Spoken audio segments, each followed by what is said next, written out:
Right now, I'm standing on a specific piece of dirt in a specific country at a specific time, that if you pick up any newspaper and look at any TV, any magazine, virtually every element of terroristic chaos finds its target in the dirt behind me right now. We're going to walk through this city and some of the terrorism issues that the nation of Israel is facing. So stay with us as we explain why that piece of land is the epicenter for the future of everyone in this world. Break of 749. So ask yourselves, what is the Mosque of al-Aqsa, the third holiest site in Islam? And I will tell you, it's the Crusader Church of the Knights Templar. The dome was put on the top by Saladin. It's a church. And what's al-aqsa mean? Al-Aqsa, the distance. It's a church or a mosque? It was built as a church. It's been a mosque since Saladin was here. That's the dome of the rock. Is that a mosque? No, it's not a mosque. They needed to have a mosque. It's a monument. That they could say It was the al-Aqsa. the source of the night. It was built. 17th surah, when it tells us how Muhammad in a dream, in an allegorical dream, ascends on his winged horse al-Burak, flies from Medina north, and he comes to the place of the distant mosque, al-Masjid al-Aqsa, the distant mosque. There he tethers his horse, he ascends to heaven, he receives the bulk of the Quran, descends back down to earth, gets back on his horse, and flies back and is in Medina before daybreak. It's all in a dream, it's all an allegory. So I asked you, where could be the distant mosque? Not possibly have been Jerusalem. Jerusalem was a Christian Byzantine city for all of Muhammad's lifetime. The Umayyads, who didn't control Mecca and Medina because of the tribes of Al-Quraysh that held it from them, wanted a center of money and pilgrimage and income. In order to get that, al-Aqsa, establishing facts on the ground, and from then on it became the third holiest site in Islam. Rewriting history. We're going to the roof of this building, So you're going to go up. Aish HaTorah World Center. I'm here with Richard Green, the director of the Clarion Fund. Executive director. Executive director of the Clarion Fund. Okay, so the al-Aqsa Mosque is right there. That's the al-Aqsa Mosque. That's where all the trouble. That according to the Islamic religion, that is one of the holiest sites. If it's in the Quran or not in the Quran is debatable, as we all know. But that's al-Aqsa. So when they pray, they put their butts to that, and they bow down to that. Okay. So whenever you think that, whenever the news says this is, they point to this. This is important to them in as much as it's an important place, obviously, but it's not where Muhammad ascended. Muhammad ascended over there, and that's the important part. The Saudis gave $365 million to plate that gold about 20 years ago. Gold. It's gold plated, $365 million. And the reason why is because when the third temple comes, we'll already have all the gold ready for us. We're in the Mark Goldman, who's a very good friend in Florida, and actually Mark took time off after he sold his business to come here and study. It will take you through thousands and thousands and thousands of years, and there's rocks that are so big that no machine today could actually move.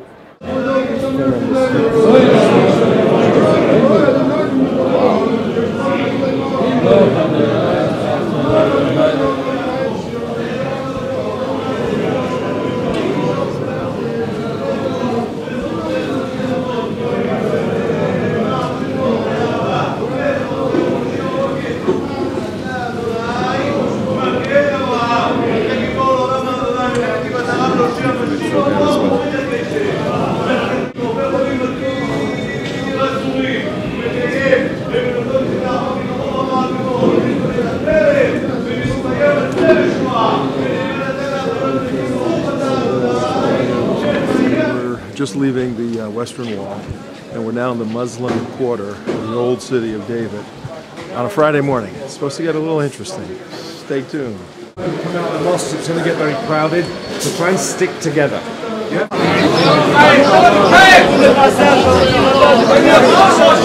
Mike.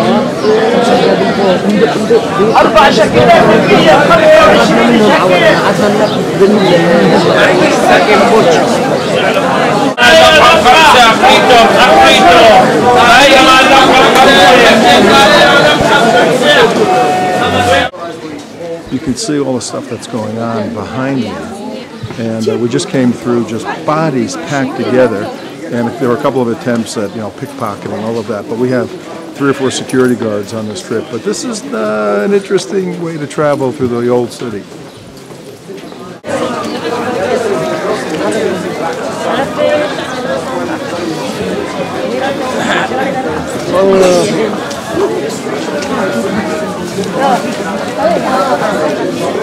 Okay, we're at the Church of the Holy Sepulcher, one of the most unique places for all Christians where possibly Jesus Christ is buried. Just want to show you the world we're living in today. Follow me right over here to a bomb disposal facility. In the event of anything found in this courtyard, it goes inside of there. That's the world we're living in today. Of course, he had to be buried before dusk because it was Sabbath. So there was a rush, and immediately he's taken to a very close grave, which belongs to a member of his entourage who happens to be a member of the Sanhedrin, Joseph of Arimathea, who goes to Pilate and asks for the body. By the time that process is gone, it's almost dusk. He's got to be buried fast, and he's prepared for burial by tradition on a stone that sits underneath the stone that you're going to see at the entrance. The stone in the entrance is foreign, it's pink marble. It was placed there by the Crusaders for the same reason that this structure was placed over the tomb, because pious pilgrims would come, lean down and prostrate themselves on the site of the unction stone, and out would come a chisel. The chisel bits away, it would go back to Europe and be sold as holy relics. So the Crusaders had to protect the unction stone, just as Helena and others, not Helena, but people who came after her, had to build a structure over the tomb to protect that from the pilgrims. Today, if you line up for the hour or so it takes to get into the tomb itself, you won't see the tomb, you'll see everything covered in marble. It was all donated by the Tsar of Russia in the 1800s.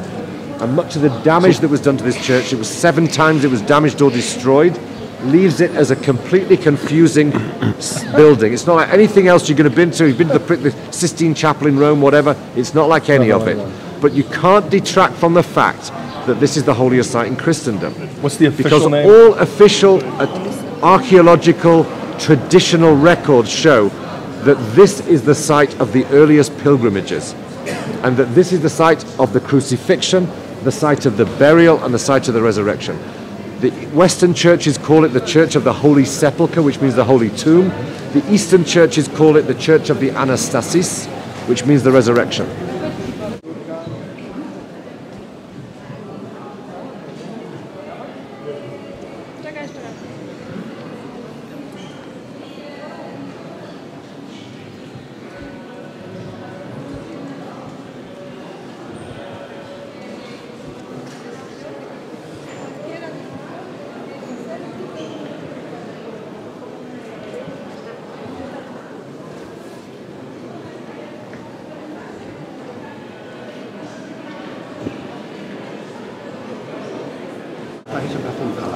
Στα πλάγια καθόλου. Όλο πριονίκη είναι και τέτοια πλάγια καθόλου. Δεν μας ενδιαφέρει. Δεν έχεις πες τον είπα. Φώναξε. Ναι. Λοιπόν, να σε πω και τέτοια ακόμα.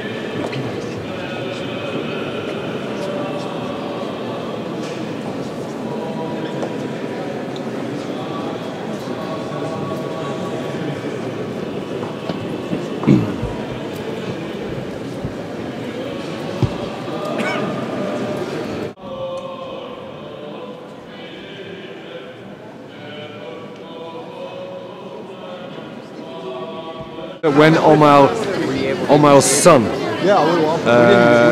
whose name was, his name just gone out, Abdel Malik. Abdel Malik means the servant of the king, but he was actually the Khalif. He built the Dome of the Rock There was no way that an Arab coming out of the desert knew how to build a Byzantine-style dome with arches that supported a central dome in the middle. He used Byzantine architects to build it.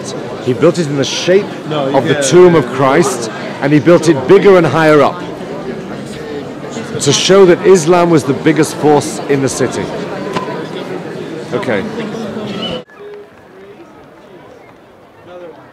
Thank you.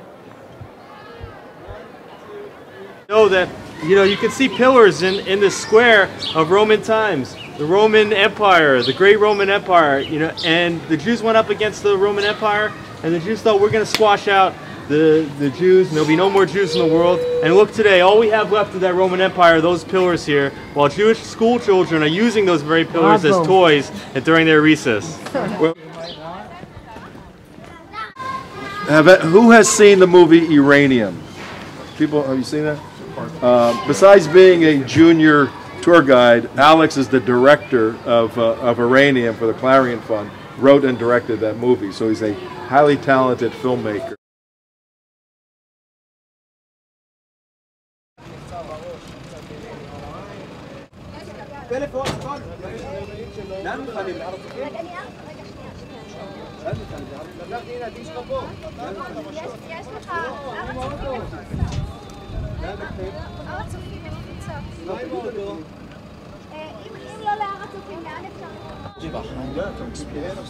Well, now a bunch of people say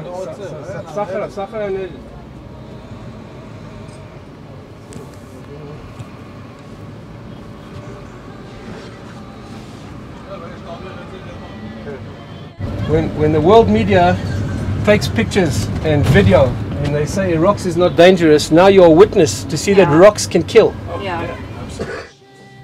So this is the old city of Jerusalem, as you know, the Jewish quarter.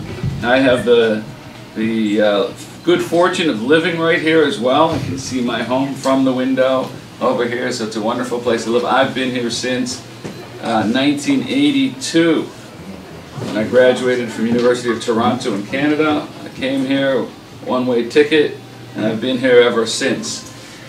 One gets a very different perspective on the threat of radical Islam when one lives in this country, of course, which is not at all to say that the threat to Israel is greater than the threat to America. In fact, one could not necessarily say that, but one could say that we live with the threat on a daily basis. So I was speaking the other day with a filmmaker from Utah the other day, and he's quite aware of it, but he says, I'm in Centerville, Utah. We don't feel the threat very often over here. We don't feel the concern. But here in Israel, it's a daily reality. I'm sure you've already brushed up against it just by being here for a few days. And it's real, it's real. And the number one enemy of the radical Islamists is not Israel. It is America. And it's the Christian world. It's not the Jewish world. And unfortunately, not enough Americans realize that they have a very serious, smart, aggressive enemy. And we've made these films because we want to create awareness that we have this shared vision. Now, what motivates me primarily is the positive side of life, getting people to be good people, living with a reality of spirituality and God and the good life. That's much more motivation to me. But at the same time, when your life is being attacked, when your way of life, when your values are being attacked, you can't sit back.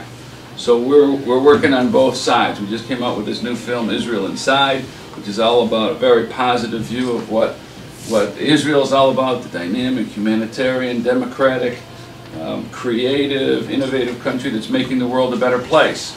We view that as part of the battle of ideas that's going on.